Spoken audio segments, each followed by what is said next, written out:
Joining us now to weigh in on all this, Indiana Congressman Marlin Stutzman, back on the program. Marlin, nice to see you again. If they would just wait, and I mean the mainstream media and the Democrats, if they would just wait a day, a couple hours, right?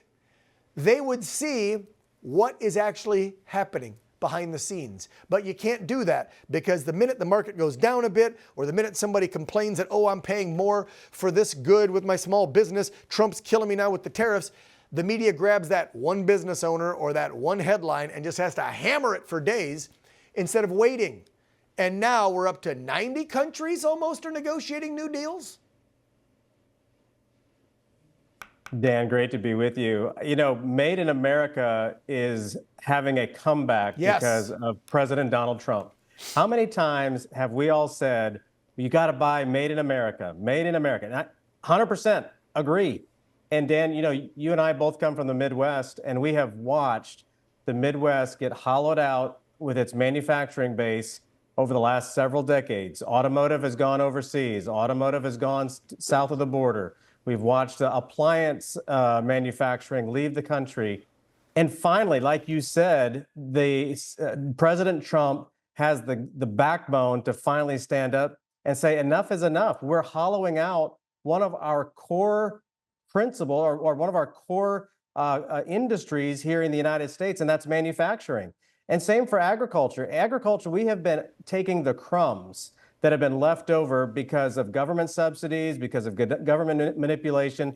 Instead of having a strong trade policy where it's going to benefit the American farmer, that's what President Trump is doing. And I'll tell you, I talked to people in the restaurant over the last couple of days, and everybody's like, you know what? We know it may be tough, but it's time that we get America back on track, and Trump's going to do it. Yeah, hey, good Freudian slip. It's get back on Trump. Get back on track with Trump. It's all the same thing, Marlin, because nobody had the guts to do it before. I mean, and I don't care if you're a lefty or a righty. Clinton didn't do it. W didn't do it. Obama sure as hell didn't do it. Everybody and members of your party and the other party that sat in the halls of Congress for the last 3 or 4 decades, since the 80s, let's be real, but definitely 90s, right? They sold us out. And I get that Americans wanted cheaper, quicker stuff, and that's why all the big box stores popped up filled with crap made in China, because we wanted it.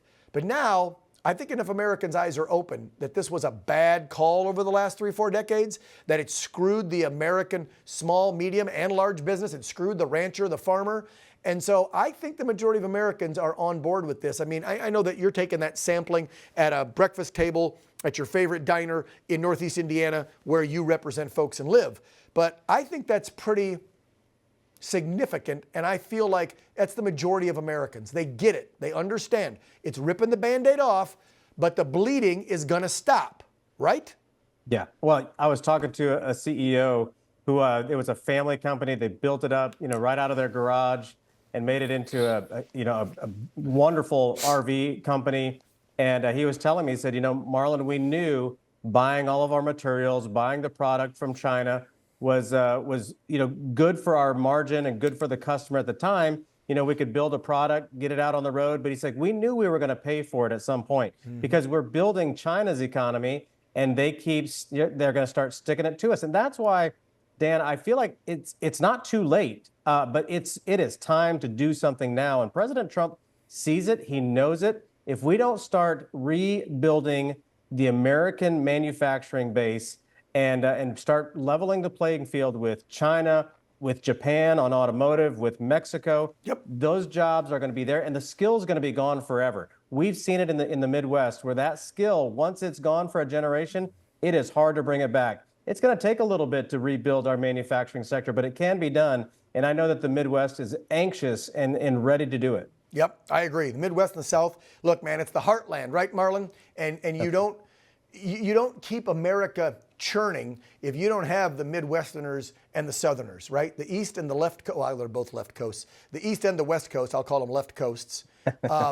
They got the big cities, they got the fancy buildings, they got the big money. But if you don't have the folks working in the factories in the Midwest and the South making the stuff that we do still make here, or the farmers and the ranchers, you know, growing the corn, raising the beef, raising the chickens, and you're not going to have any of that if we don't start bringing it back home, because for too damn long, we've shipped everything offshore and thought, oh, that was okay. It's much cheaper. It's a much better way, but it's destroying America. So Trump actually gets it. Here's an example. Let's put the headline up. This is just one more huge announcement from Team Trump. But this company, NVIDIA, right, is now going to manufacture American-made AI supercomputers in the U.S. for the first time. And Trump's now talking about putting a tariff on semiconductors, so maybe we'll start building them back here. He's talking about also, and I mentioned this in the intro, excuse me, to you, Marlon, is he's signed some executive orders when it comes to our military defense. We're going to need to start making things that we put in the ships, the planes, the whatever, in our military here. Because think about it. Some of the semiconductors, the microchips, the processing, all that stuff, we get those from foreign nations. How do we know that then they don't build something in to spy on us or whatnot? Like, we've got a real security concern issue and just a future of America thing here. Well, we've got to bring this manufacturing or whatever it may be back to America. And I'm so glad Trump did it, Marlon.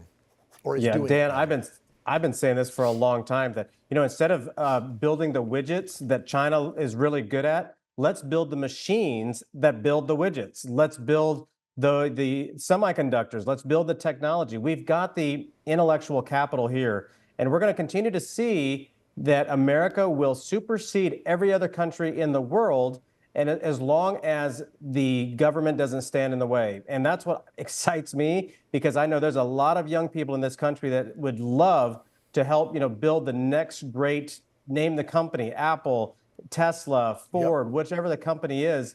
But they have to know that there's going to be an opportunity to do it. And if they are going to have an unlevel playing field with China or name the other country, it's not going to happen. Even in agriculture, Australia bans American beef. And it should never be like that. We should be able to ship our beef. That's right. Absolutely. And we have to help those margins for our farmers, for our manufacturers, to be able to compete with the rest of the world. That's key. And Trump's doing that. So everybody just hold on. Okay? It's only been a few days. Literally, January 20th was the other day, right? What's today? It's April 14th. Everybody calm down. Congressman Stutzman, as always, thank you for coming on the program. Appreciate you. Thanks, Dan.